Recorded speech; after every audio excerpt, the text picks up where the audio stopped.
Gracias, Víctor. Bueno, estoy encantado de estar una vez más con vosotros, con todos los amigos de siempre y con nuevos amigos. Hablábamos la otra vez de hablar con el micro y sin micro. Hay gente que casi no, cuando escuchamos con un micro a veces no oímos bien, pero bueno, se oye bien, ¿no? Se oye bien. Vale.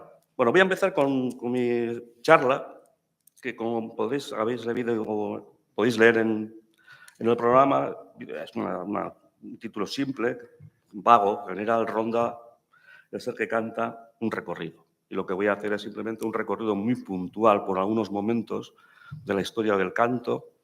Y estos momentos de parada, singulares de la historia del canto, van a ser un puro motivo para reflexionar, para hacer unas breves reflexiones de orden quizás filosófico en torno al canto.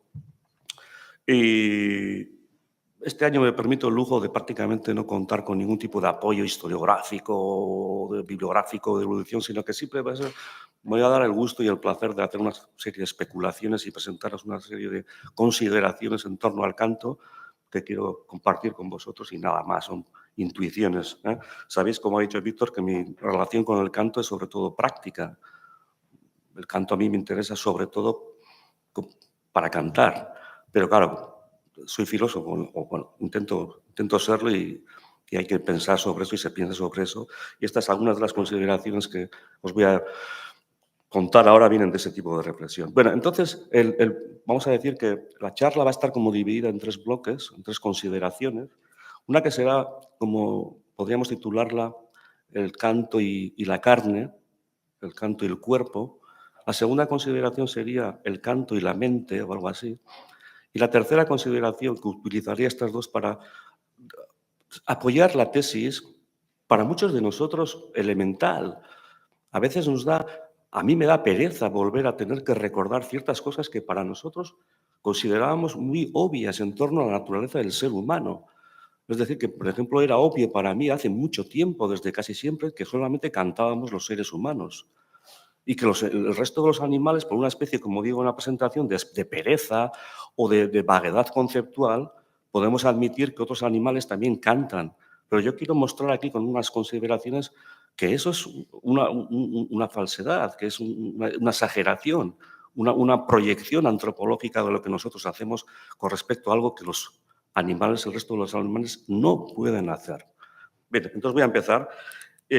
Voy a leer por esta vez porque va a ser así más breve y no me voy a extender en consideraciones adyacentes que me puedan venir en el momento. Hay una frase que vosotros no veis, que la vi, que es, la tengo así como una especie de título para toda la charla, que es del pensador, también musicólogo, Magen Maxen, que dice esta frase. Sería como una especie de título para todo el resto de la charla, que dice, pero la voz de los animales es necesaria, la de los hombres libre. Y ahora, esto viene Maxen en la armonía universal. Bien, entonces, primera consideración o primera introducción, la carne. Como dice el verso de Octavio Paz, hace poco hemos estado comentando, la carne se hace verbo. No es claro que el verbo se hiciera carne, como dice la sentencia bíblica, ¿no? Lo que parece más claro es que el cuerpo se hizo carne o palabra.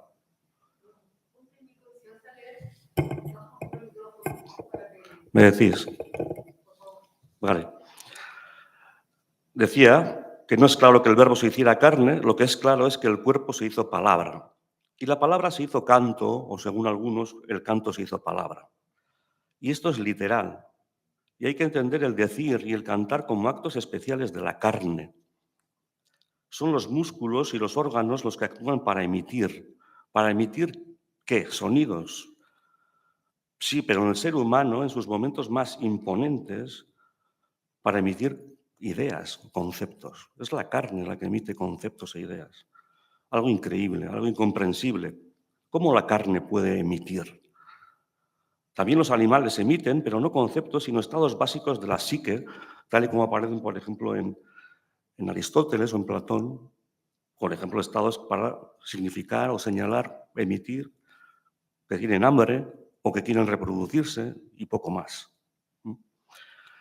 La diferencia entre el hablar y el cantar es la del esfuerzo suplementario del organismo, que más que a la comunicación o a la meditación del habla corriente, se dispone a la manifestación con todos los medios físicos al máximo rendimiento de la fonación, a la emisión de tonos. Solo el ser humano puede cantar tonos y solo canta tonos. Es una primera aproximación. Una segunda aproximación que sería la carne que emite sílabas, que es algo solamente humano. La palabra, incluso la no pronunciada, está formada, aunque esta última no formada idealmente, por sílabas, cuyas relaciones diferenciales han de ser moldeadas en la infancia por las diversas disposiciones de los órganos de la fonación, tras discriminar aquellos que les servirán en su futura lengua materna. La base del sistema fonal no viene dada, pues, por una estructura a priori, sino por una configuración material de nuestro cuerpo, un cuerpo que ha padecido las transformaciones y mutaciones evolutivas para poder determinar un sistema apropiado de fonación.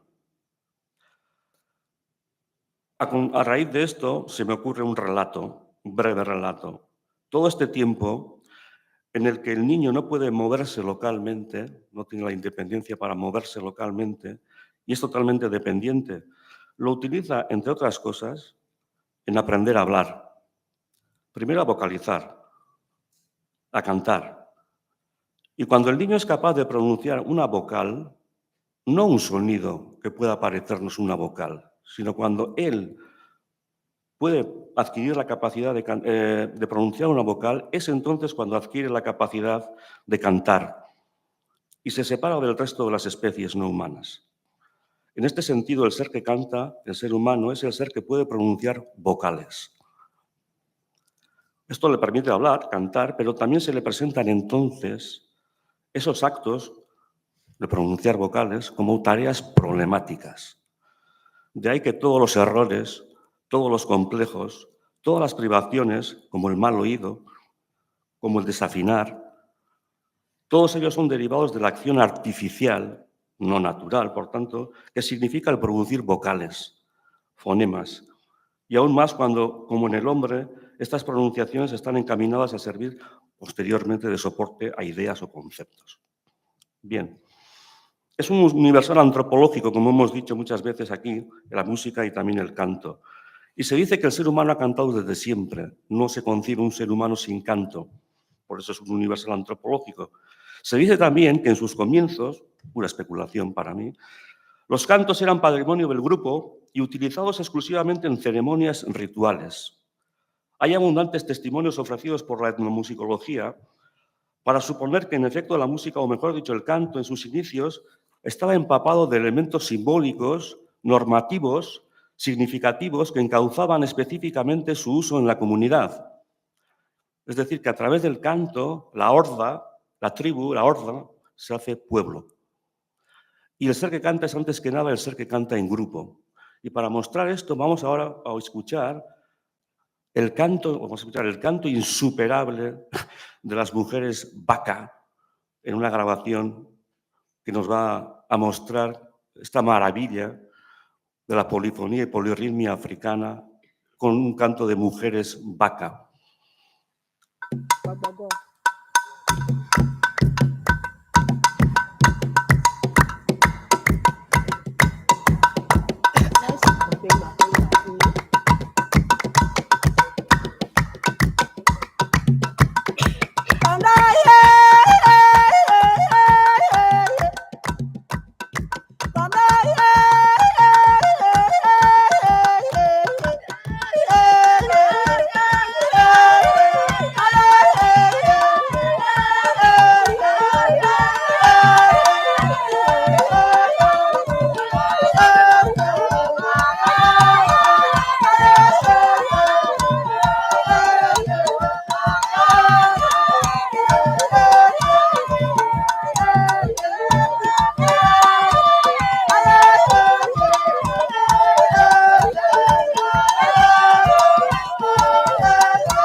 Mucha música contemporánea que todavía se hace polifónica trata de recuperar estas cosas. Bien, segundo capítulo, vamos a decir, después de esta introducción, que es que tras el descubrimiento pitagórico, lo titulo Contar el canto. Tras el descubrimiento, sobre todo pitagórico, de las relaciones cuantitativas elementales entre los tonos o notas del canto y de la música, un descubrimiento fortuito según la leyenda, o al contrario, como pienso yo, fruto de intensas exploraciones y experimentos. Tras el descubrimiento, digo, de las más simples relaciones numéricas entre los sonidos tonales, el ser que canta es el ser que cuenta, el que investiga en torno al canto y trata de clasificar y medir lo que canta. Así lo reflejan todos los tratados de música de la antigüedad, sobre todo en la cultura helénica, y ahí tenemos los ejemplos de Aristoxeno, de Tarento, Ptolomeo, principalmente. Esto ocurre también en otras culturas, que la griega, pero su normativización es más de orden cualitativo que cuantitativo. Recuerdo, por ejemplo, las férreas normas, por ejemplo, de los ragas indios, pero no son unos análisis puramente cuantitativos como lo pueden ser los pitagóricos. También al mismo tiempo que se empieza a contar el canto, el ser que canta es el que encuentra una disposición moral en el canto. Pensándolo con cierto detenimiento, este fenómeno no deja de asombrarnos, de ser asombroso, como le asombra a Aristóteles cuando pregunta, ¿pero por qué una reunión concreta de ciertos sonidos provoca en nosotros ciertas disposiciones morales? Ciertas disposiciones. Es una pregunta fundamental que yo creo que todos los años está rondando aquí en los encuentros que hacemos. ¿Cómo puede ser eso? Que ciertas cantidades, ciertas frecuencias, cierta reunión de frecuencias produzcan en nosotros tristeza o alegría. Y en esa pregunta es una preocupación y es un encuentro en la música de disposiciones éticas. Y esto es sorprendente. ¿Cómo una reunión o serie de sonidos puede llevar consigo cierta disposición ética? ¿Qué es lo que el ser que canta y escucha oye en ciertos sonidos para que estos le transmitan un ethos? Este fenómeno ha llamado la atención de muchísimos filósofos, muchísimos. Pitágoras, Platón, Aristóteles, Boecio, Descartes, muchos. Y fue considerado además, y sobre todo en la antigüedad, como el valor principal del canto. No el placer estético, sino el valor pedagógico del canto para crear buenos ciudadanos. Ya hemos hablado de esto otras veces. Y luego, Helen, probablemente el viernes vas a profundizar en ello. Bien, como un ejemplo, si queréis, de este segundo paso en el canto, en la historia del canto, el primer paso sería como que los pueblos empiezan a cantar y siguen cantando, y van por ahí y siguen cantando, con sus normas y sus folclores y tradiciones. Pero el canto, el ejercicio del canto se vuelve tema, objeto de reflexión intelectual. Y entonces se empieza a clasificar, a contar lo que estoy diciendo ahora. Como ejemplo, y se vuelve, en la tradición helénica, se vuelve sobre todo monofónico. Hemos oído unas polifonías aquí ahora, originales, pero el canto se vuelve monofónico, es decir, solamente una voz.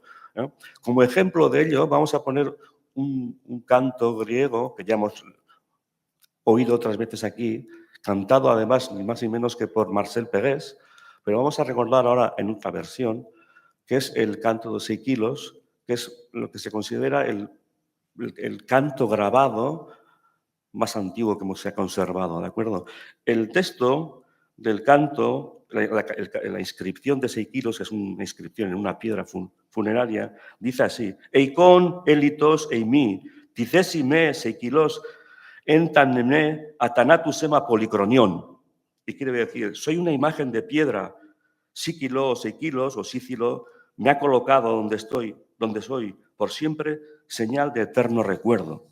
Y dice el canto: Oson, Zeis, Fainu, Medenolos, si lipopros, oligones titocen, totelos o cronos apaitei, que más o menos puede decir, mientras vivas, brilla, no temas nada en absoluto, que la vida dura poco y el tiempo exige el final. ¿Podemos escucharlo ahora? Es breve.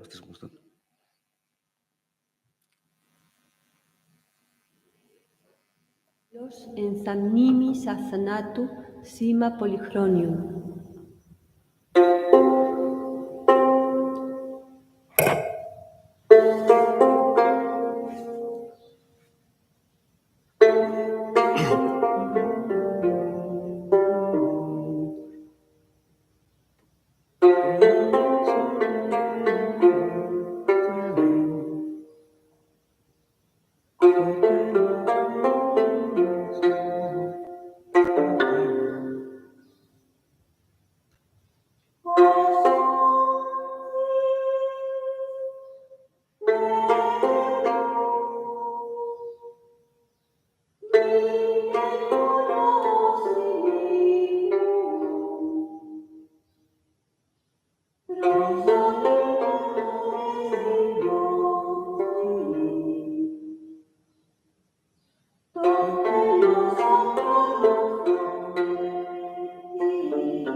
Bien. Perdón. Bien, un breve paréntesis después de toda la tradición, vamos a decir, griega, dominado el occidente por la hegemonía de la Iglesia católica y sometido el concepto a la defensa de la fe, el ser que canta a lo absoluto bajo la forma de Dios. Prácticamente se convierte en el único objeto de canto en la tradición occidental. El canto monofónico heredero del canto griego evoluciona despacio hacia la polifonía. Las primeras manifestaciones datan de finales del siglo IX aproximadamente. Esta evolución, que no ha finalizado aún, encuentra su máximo esplendor en la gran polifonía del siglo XVI y XVII. Podemos poner muy brevemente, sin poner todo el vídeo entero, el siguiente vídeo, que es de la misa para la Navidad de la Virgen, la misa de la Virgen de la Navidad. Es un Kyrie a dos voces de la escuela de Notre Dame del siglo XII. Lo hacemos breve. Y hay dos voces. Estos sí son Marcel Pérez y compañía.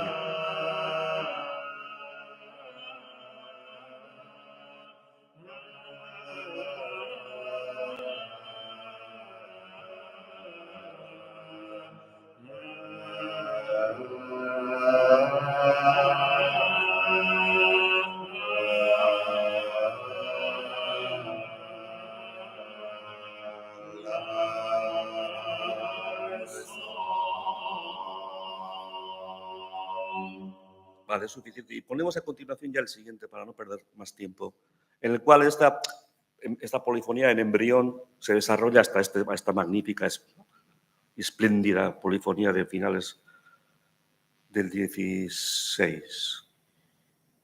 Lo puse el año pasado también, pero vamos a ponerlo más breve este año.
vais a poder escuchar.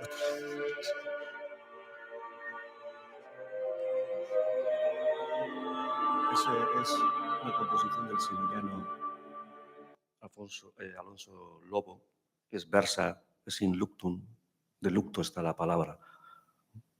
Bien, voy a acabar muy pronto el recorrido histórico y luego pasaré a las consideraciones filosóficas.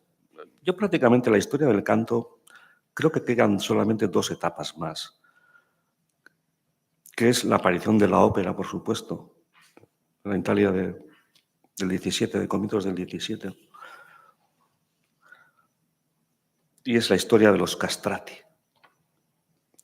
Dentro de la historia de la música, la época belcantista transcurre, al menos nominalmente, formalmente, sobre todo en el siglo XIX, con compositores y obras bien específicas y conocidas por los aficionados. Ahora bien, la historia del canto tuvo su momento paradigmático, para mí, claro, en la época que va desde la segunda mitad del 17 hasta finales del 18 aproximadamente.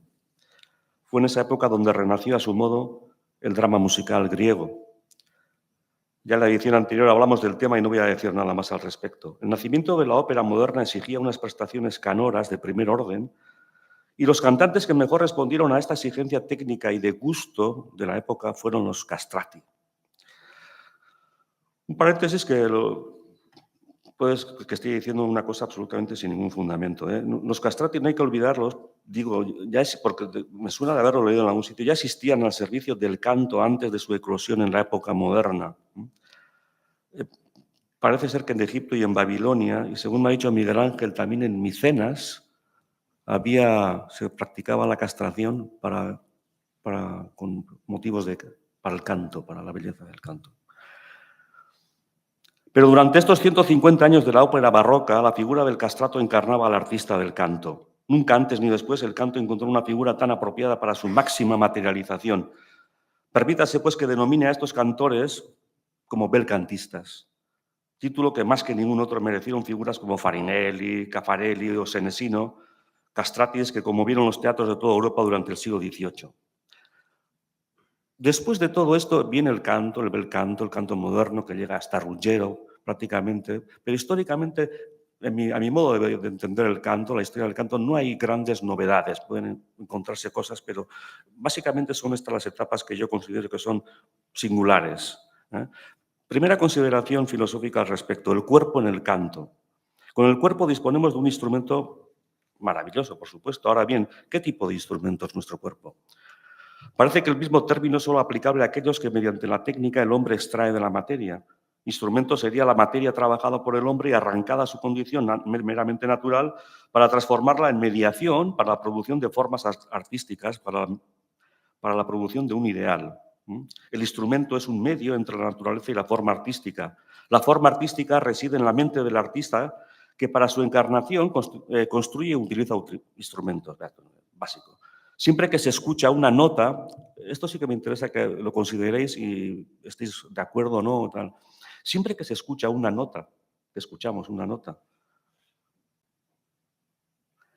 un tono, ese sonido no es natural, salvo por accidente, sino que es producido por el ser humano o un objeto artificial creado por el ser humano. Los armónicos son producidos en la búsqueda de esos sonidos y siempre son guiados y oídos por el oído humano. Primera interrogación a vosotros.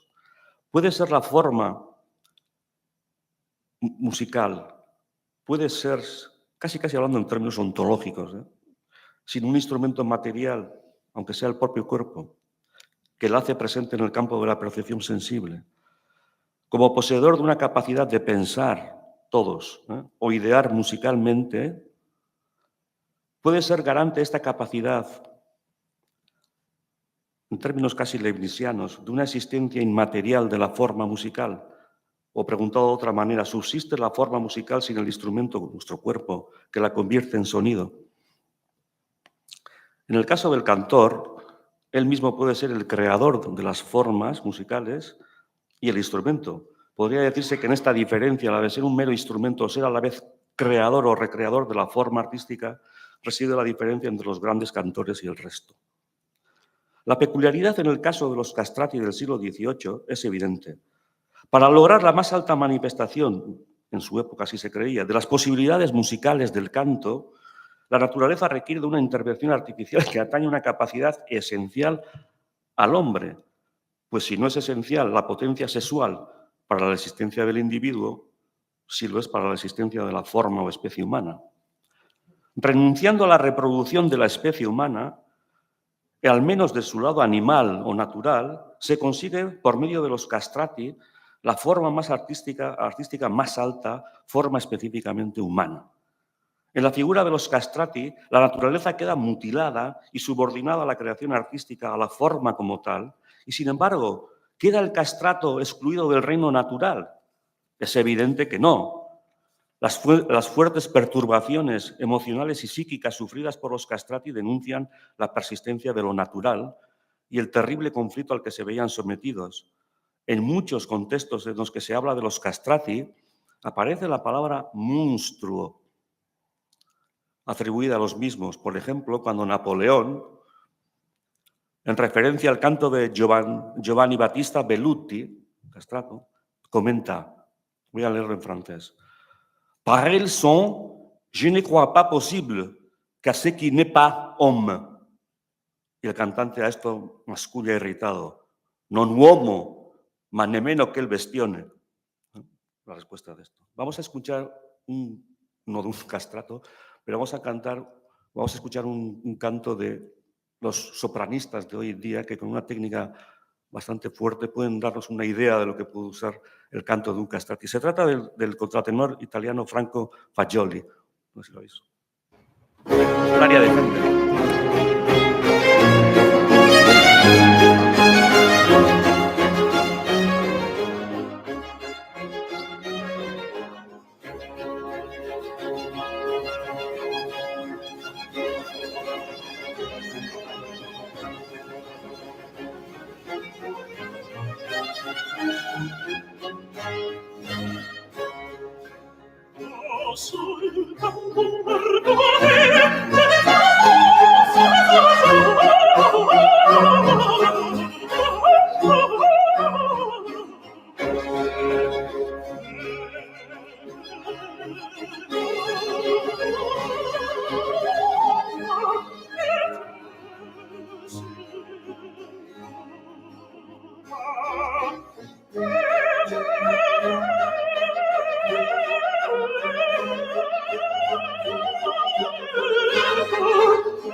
cualquier caso, sea lo que fuere, en lo que a la naturaleza de los castrati se refiere, parece clara la insuficiencia de la naturaleza para llevar hasta lo más alto las exigencias artísticas.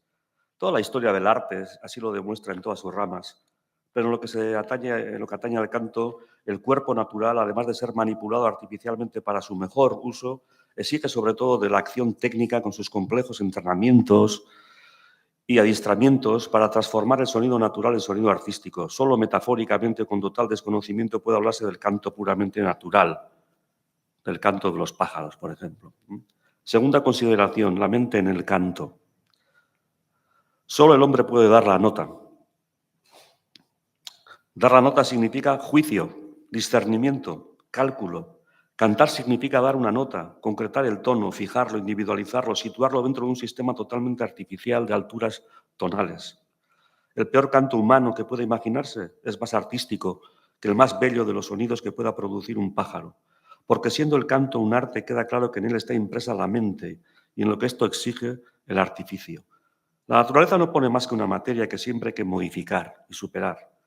Por ello, al igual que no hay ser humano que no sepa cantar, ninguna de las restantes criaturas naturales podrá nunca cantar. El canto es facultad unida esencialmente al juicio. El hombre puede percibir las figuras internas de las formas musicales. Estas figuras revelan estructuras intelectuales muy parecidas a las geométricas y matemáticas, a través de las cuales el sonido se ordena en función de diferentes categorías, como la de altura, las clásicas, altura, duración y timbre principalmente. Cada una de estas categorías contiene a su vez estructuras particulares de ordenación del sonido. Una vez percibidas estas estructuras, el hombre comienza a exteriorizarlas en diferentes momentos. En un primer momento, el momento del canto, el hombre es él mismo el instrumento de dicha exteriorización. Normalmente el canto suele ser en este estadio un canto común, un canto entonado por la comunidad. Diferentes estudios etnográficos musicales llevados a cabo en tribus primitivas, las clásicas de Shima Aaron, muestran la falta de sentido de un canto individual. El canto es expresión de estructuras comunes, universales. El canto común enseña que la armonía, es decir, aquello que es universal, pertenece a todos de la misma manera que el lenguaje es patrimonio de la comunidad. No hay, por tanto, en ese estadio un creador individual. Las estructuras sonoras son trascendentes al individuo. En un segundo momento, el hombre que ha descubierto implícita o explícitamente las armonías subyacentes al sonido, descubre igualmente que los sonidos producidos por ciertas entidades naturales pueden reproducir las estructuras formales de la música.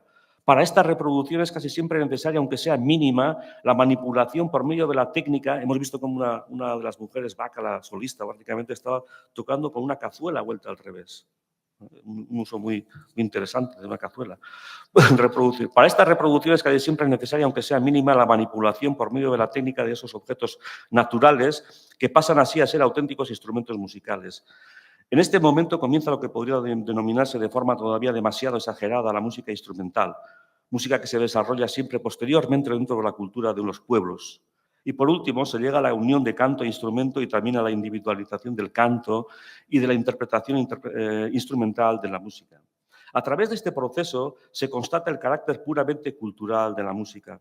En lo que al canto se refiere, la mayor dificultad, aunque es enorme, no consiste en manipular la naturaleza del cuerpo humano para su mejor adaptación a la ejecución musical. Los castrati fueron resultado de ese experimento increíble, nunca igualado el dominio del arte del canto. Con ello se consiguió que la naturaleza dejara de obstaculizar el desarrollo, entre comillas, de obstaculizar, ¿no?, el desarrollo de un arte que exige al productor ser igualmente instrumento. Con ellos, el cuerpo humano, la naturaleza como tal, se subordinó maravillosamente a la forma, a lo universal. Pero ni tan siquiera esa manipulación extraordinaria y cruel a la vez era garantía de un resultado óptimo. Si habéis escuchado la última grabación del castrati, el último castrati, Antonio Moretti, ahí se ve, por ejemplo, que por mucho que el cuerpo esté manipulado, esto no garantiza ninguna calidad en el canto, ¿no? En los últimos actuales y en otros dominios musicales alejados en principios del canto, me estoy refiriendo, por ejemplo, a la música electrónica y todo esto, puede observarse fácilmente que la adquisición de unos medios técnicos asombrosos, los medios técnicos artificiales, electrónicos que hay hoy día para hacer música son increíbles, pero no garantizan ningún tipo de calidad. Muchas veces es una calidad mediocre. Tampoco es esencial, aunque sí mucho más importante, que la manipulación artificial de la naturaleza, lograr el adecuado entrenamiento técnico que requiere esta manipulación. Y aquí pongo como ejemplo, aparte de a Ruggiero, pongo como ejemplo a Krauss. Lo verdaderamente importante lo constituye el estudio y dominio completo de esas estructuras inteligibles que constituyen las formas musicales. Voces naturalmente bien dispuestas para... hay muchísimas. El propio Krauss decía que su hermano tenía mejor voz que él para el canto, ¿no? Lo difícil consiste en adquirir el conocimiento de esas férreas relaciones armónicas que subyacen al sonido. El resto es cuestión de educación y trabajo.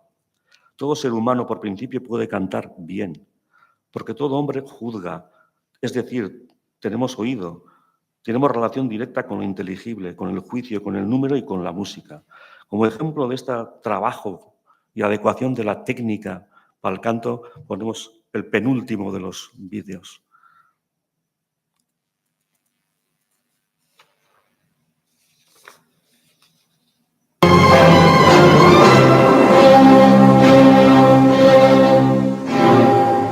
Argir à mon serment, je voulus la revoir. J'ai découvert sa trace et je suivis ses pas. Et caché dans la nuit et soupirant tout bas, j'écoutais ses doux chants. Apporté dans l'espace.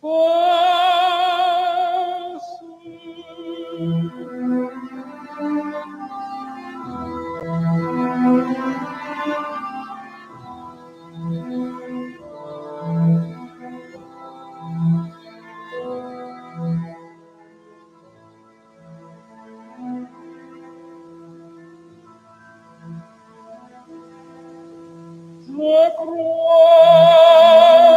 l'avoir encore caché sous les palmiers. Sa voix tendre et sonore comme un chant de ravier. Une nuit enchanteresse d'hiver ravissement au souvenir charmant, aux l'ivresse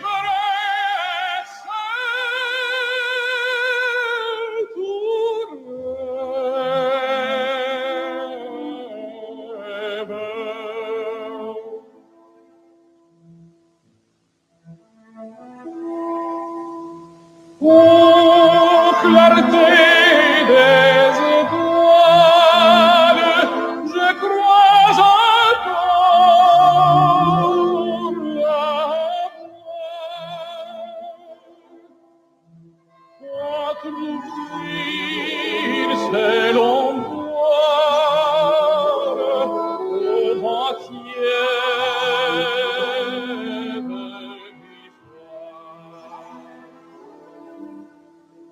Une nuit enchanteresse d'hiver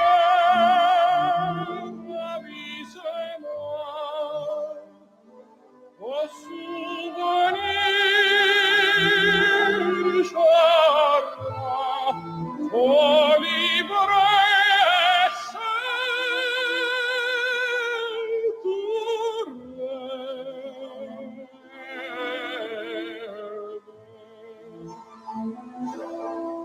du ravissement.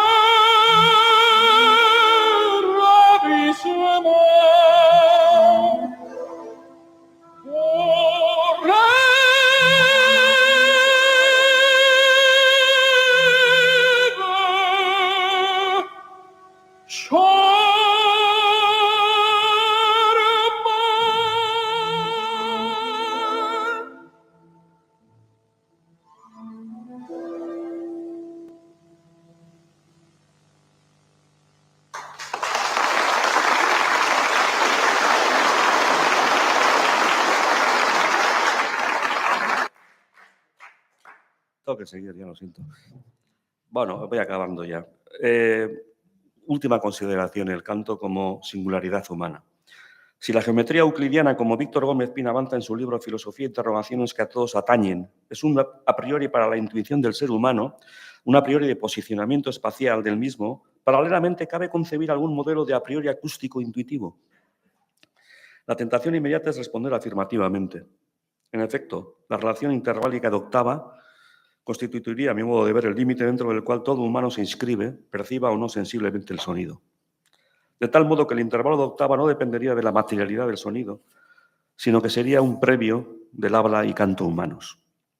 Hablar significaría estar dentro de la octava, sería escuchar dentro de la octava. Oír empíricamente constituiría para el humano oír a través de la octava y ser capaces, a diferencia de los animales, de oír notas.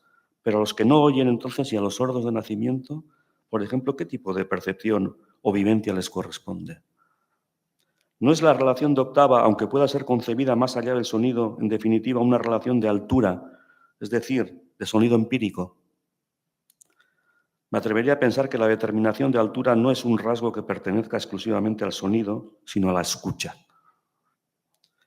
Aunque no sea este tiempo ni lugar para explicarlo, la ordenación de la altura en torno al intervalo de la octava se asemeja más a un tipo de determinación paralela a la ordenación espacial a través de las formas arquetípicas que constituyen las figuras de la geometría euclidiana. La octava sería un previo de la audición y escucha humana y no un simple corolario de una constatación empírica, del mismo modo que las figuras geométricas. La cuestión más radical se formularía, sin embargo, en otros términos, a saber, ¿constituye la octava un a priori no del habla y la escucha, sino del propio concepto, del acto de concebir? ¿Cabe concebir sin estar, aunque sea en potencia, supeditado a la octava? O dicho casi de otra manera, ¿cabe hablar sin estar supeditado a la octava? La comparación con el a priori que constituye la geometría euclidiana es quizás abusiva. Si esta es un a priori, no tanto de un espacio visible, sino de un posicionamiento espacial, ¿podría la octava ser concebida como un a priori de posicionamiento auditivo o más aún de posicionamiento conceptual? ¿Puede haber concepto sin octava? Comparación con el canto de las aves, última consideración, acabo. Por último, y aunque para muchas de las personas que nos encontramos aquí pueda resultar tedioso volver a recordar ciertas cosas que teníamos por ciertas y obvias desde hace muchos años, el caso es que el auge de ciertas corrientes llamadas animalistas, donde de hecho, más allá de las intenciones, se niega la singularidad del ser humano, desvalorizando así todo su trabajo, es necesario, digo, hacer algunas consideraciones al respecto. Aunque a lo largo de toda la literatura se hacen abundantes referencias al canto de los pájaros principalmente, solo el ser humano es el ser que canta. A este respecto cabe señalar que, salvo de forma muy aislada, en ninguno de los tratados de armonía de la época antigua se hace referencia al canto de las aves. No es algo que se tenga en consideración, y parece obvio que implícitamente los autores de estos trabajos no consideran el trino, los trinos y los gorjeos de las aves como algo que pertenezca al mundo del canto o de la música. Por otro lado, el ser que canta es el ser que puede desear no cantar, o cantar mal, o avergonzarse de cantar. ¿Acaso hay algún animal que canta mal, que se avergüenza de cantar? ¿Hemos oído desafinar a algún pájaro? El ser que canta, canta siempre, en cualquier época del año. No como los animales que básicamente cantan en épocas muy concretas de su vida natural. Es sabido que en el reino de las aves son sobre todo los machos los que cantan. Podemos ver todos los trabajos de Conrad Lorenz sobre la agresión, por ejemplo, en los que apunta ese tipo de cosas. Termino. Solo por accidente podemos escuchar en la naturaleza notas y tonos, y cada vez que las escuchamos somos nosotros, los oyentes, los que le damos la categoría de tono, pues la nota, el tono es una categoría universal del ser humano, del lenguaje casi. Solo el ser que canta construye templos para el canto. Solo el ser que canta tiene una historia del canto. Solo el ser que canta tiene que aprender a cantar bien para llegar a ciertos niveles de producción del sonido. El canto es un macema. Como he repetido varias veces, el ser que canta, canta tonos, notas. El ser que canta puede, si es favorecido por los dioses, cantar como Ruggiero Raimondi. Gracias.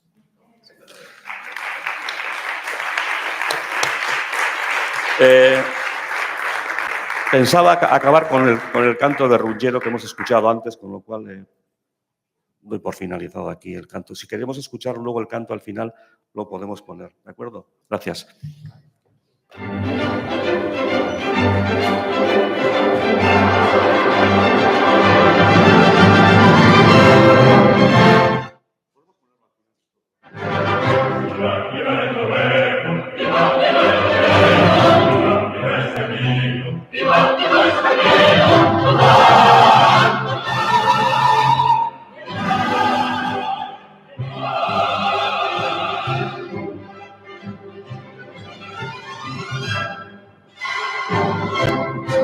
Monsieur le Torero, nous n'avons pas voulu vous laisser passer sans boire avec vous, au grand art de la tauromachie.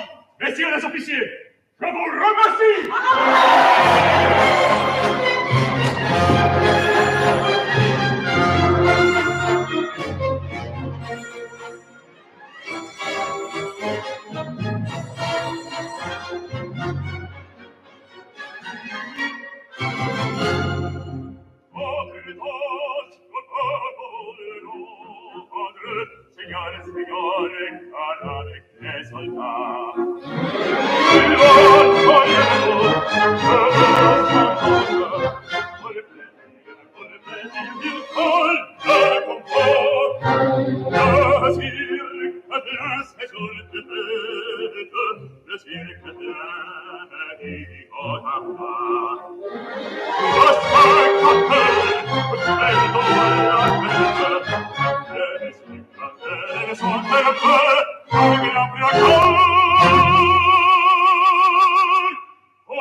Noir,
l'amore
Sí, pero...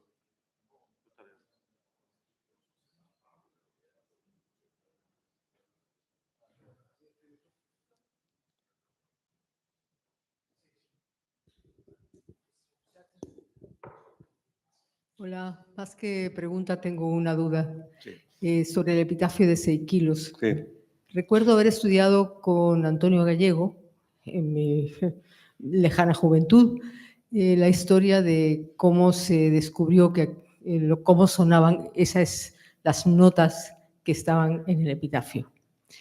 Y no me acuerdo quién era uno de estos investigadores, seguramente un alemán que llegó hasta allí, y encontró un oriundo que le cantó, podemos decir, lo que sonaba aquello. Y él vino recordando y cantando eso. A 3 meses llegó a su Alemania natal, vamos a suponer, o a Inglaterra, y lo escribió y lo transcribió. Y que eso que sonaba como el epitafio de Seikilos, pues que a saber qué habían pasado en esos 3 meses que el tío lo iba cantando, lo que le había cantado un oriundo. Imagino que desde entonces, desde mi lejana juventud y desde aquellas se ha hecho más investigación y se sabe realmente cómo sonaba el epitafio de Seikilos. ¿Esa pregunta? La pregunta es, no una pregunta, sino una duda. Sí. El grupo de Gregorio Paniagua. Paniagua es muy imaginativo, pero ha sonado un epitafio de Seikilos que entre lo de la historia del alemán y la interpretación por Gregorio, no sé en realidad qué ha sonado. Fíjate que es curioso que buscando vídeos para traer, no he encontrado uno que digas. Lo único que es, eso sí, tuvimos la suerte, hace ya varios años, de que estuvo aquí Marcel Pérez y cantó, él cantó el Seikilos, y claro, tenía muy poco que ver con lo que hemos oído hoy.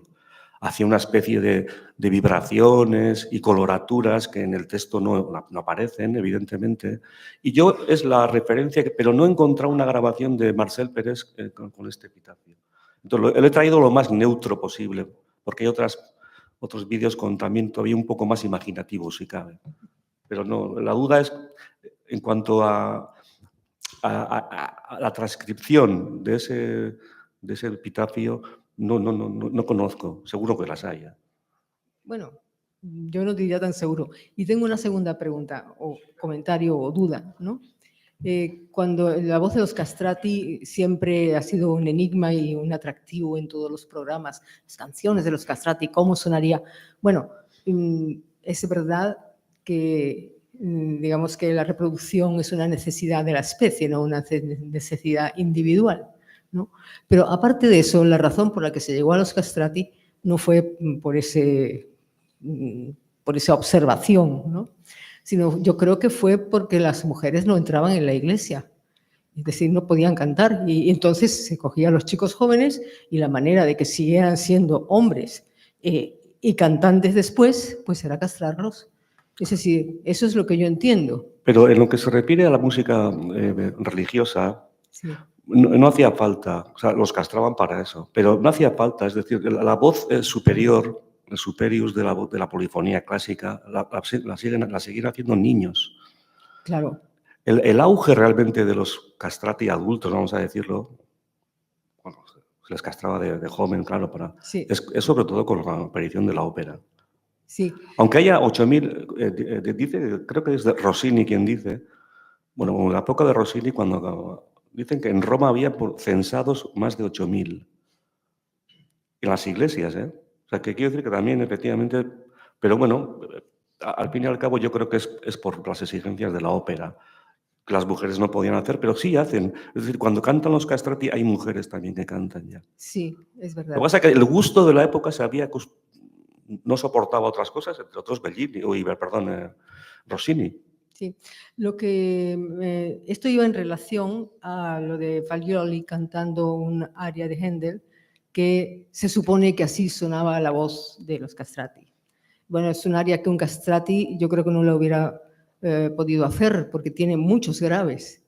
Él la puede hacer porque es un contratenor. No, pero debían tener también. Hay castratis que eran más sopranistas, que diríamos hoy, y hay otros que tenían la voz un poco más grave. Tenían una tesitura increíble, por lo visto. Vale.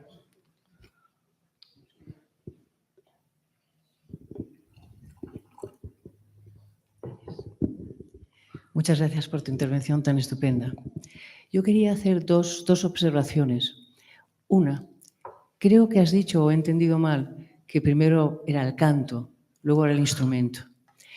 A mí me parece que hay una parte que es el ritmo y que es también el cuerpo. Entonces, no tengo nada claro que no sea lo primero el movimiento de lo que, como esa cazarola que has puesto tú, pero cualquiera, la danza o simplemente decir, y luego me baso en unos mitos. Realmente toda la parte de la música, que ahora puede ser la música de posesión, que es lo de las bacantes, lo que hay es percusión, gritos, hay también flautas, pero hay percusión. Ese es un aspecto que no me parece que sea antes la nota. Lo otro es que yo creo que hay un aspecto en la música, en el canto, en la voz, de peligroso, que quizá habría que decir para los escuchadores. Y en ese sentido es ese mito de Platón en Fedro, que habla de las cigarras, que me ha parecido siempre magnífico, que es que cuando están las musas, que ya es una música ordenada, que no son las bacantes, incluso con las musas, hay unos hombres que escuchan ese canto y no pueden parar de cantar, que son realmente la reacción de los escuchadores cantando, ¿no? No pueden parar, no comen, no beben y mueren.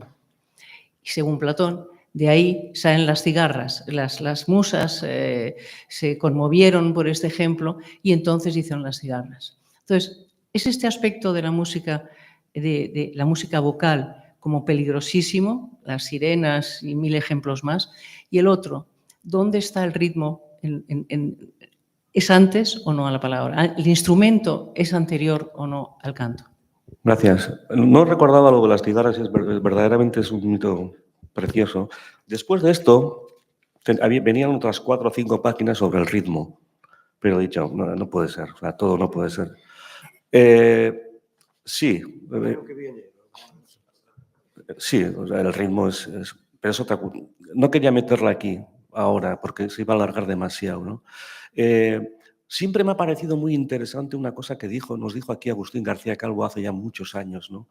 Que aparte del ritmo, que es base del habla y de la palabra, pues evidentemente, los distintos ritmos, 2x3, 3x2, 4 octavas, etcétera, un concepto que me dejó a mí y no he salido del asombro desde entonces y lo considero como una hipótesis muy agradable, muy atractiva, que es la de las melodías pregramaticales. Es decir, que antes de cualquier tipo de significación semántica, vamos a decir, el ser humano, antes de significar ciertas cosas, como previas a las significaciones, a los contenidos semánticos, está la entonación, y decía que esas entonaciones eran universales para todas las lenguas.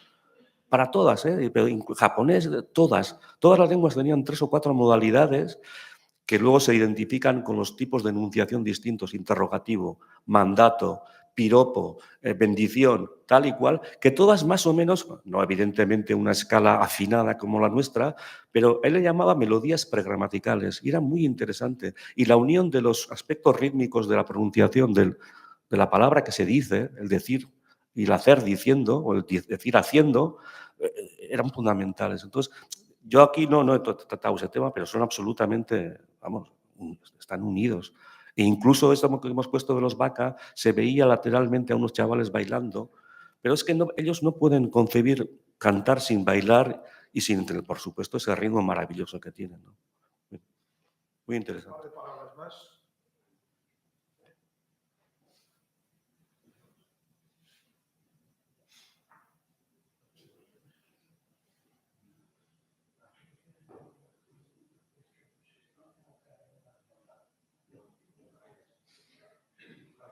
Pues cortamos. Un par de palabras más.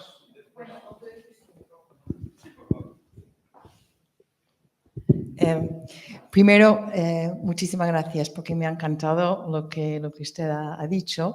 Un apunte después de ver el maestro Gómez Camillo, una cosa que él dijo hace tiempo es que la ópera es como los toros, que hace falta sangre y pasión.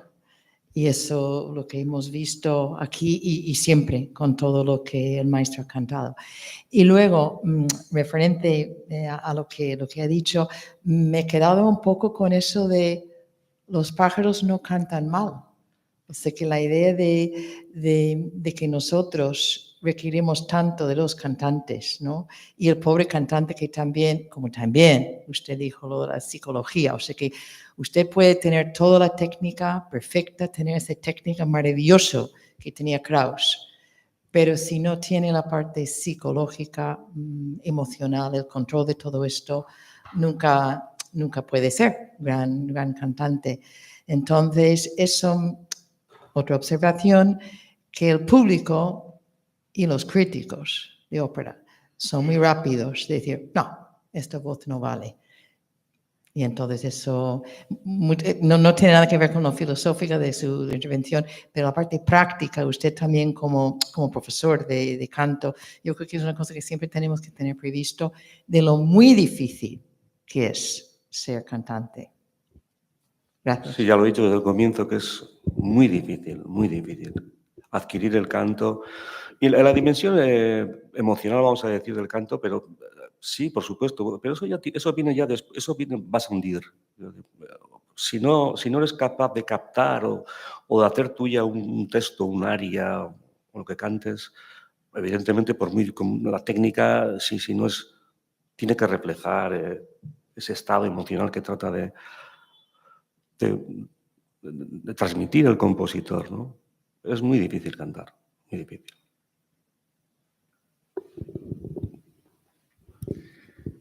A raíz del comentario que ha hecho usted sobre tonos o modalidades arquetípicas, ¿no? Esto me ha llamado muchísimo la atención. Yo no soy experto en música, ni mucho menos, si acaso aficionado a la filosofía y a la psicología. ¿Puede ser que estos grandes creadores, porque son creadores los artistas, tengan un acceso a esa dimensión que Carl Jung llamaba el inconsciente colectivo, donde residen todos los arquetipos, incluidos probablemente los musicales, ¿no? Y me llamaba mucho la atención que cuando cantaba Krauss, yo me he fijado en el movimiento de sus ojos y me ha llevado también a un gran maestro como es Grant, que creó el brain spotting, y que de alguna manera relacionaba los puntos oculares con el acceso a determinadas estructuras neurológicas en el hemisferio derecho. Y llegaba yo de alguna manera a la conclusión, ¿será que estos grandes actores, como decía la persona que antes hablaba, aparte de técnica, necesitan esa dimensión psicológica de acceso a ese magma, ¿no?, que es el inconsciente colectivo? Soy bastante escéptico con respecto a eso. Creo que todo el mundo tiene acceso a eso porque forma parte de nuestro estar, de nuestro ser. Simplemente se trata de educar y de que desde niño tengas... Es muy importante que se cante a los niños, evidentemente. Hay que cantarles a los niños, no ponerles música enlatada o lo que sea. Hay que cantarles, tienes que cantarles tú. Y luego no creo que haya un inconsciente especial para los artistas que accedan a un lugar inaccesible para el resto, no. Han llegado a ese nivel por trabajo, simplemente, por pasión. Y con respecto a los ojos de Kraus y eso, evidentemente, es que yo lo he dicho varias veces, cantamos, cuando se canta con la uña de los pies. O sea, todo es todo el cuerpo y efectivamente yo les digo muchas veces a los alumnos, mírame y cántame con los ojos, o sea, porque eres todo tú. Hasta la última uña del pie estás pronunciando la A o la O. Es volcar toda tu energía del cuerpo, por supuesto, y los ojos se traducen mucho. Una de las cosas que quiero corregir yo a los cantantes cuando comienzan es que cuando empiezan a subir la tesitura, lo natural es fruncir el ceño. Y es al revés. Tú, cuanto más difícil para tu tesitura una nota, tienes que relajar absolutamente todo esto y hacer el único trabajo de diafragma, de tal forma que puedas llegar hasta ahí sin ningún tipo de obstáculo que pueda impedir una buena resonancia del sonido. Entonces, claro, en Kraus hay que fijarse, por ejemplo, en todo esto, cómo lo utiliza, en los ojos y todo esto, cuando esos superagudos, ¿no? Cómo enfoca todo el sonido a través de los ojos y lo envía al espacio. Bueno, pues si os parece, hacemos... Cambio de sillas. 10 minutos, pero es que no, si no se nos va a hacer tarde. 10 minutos. Adiós, luego si quieres. Bravo.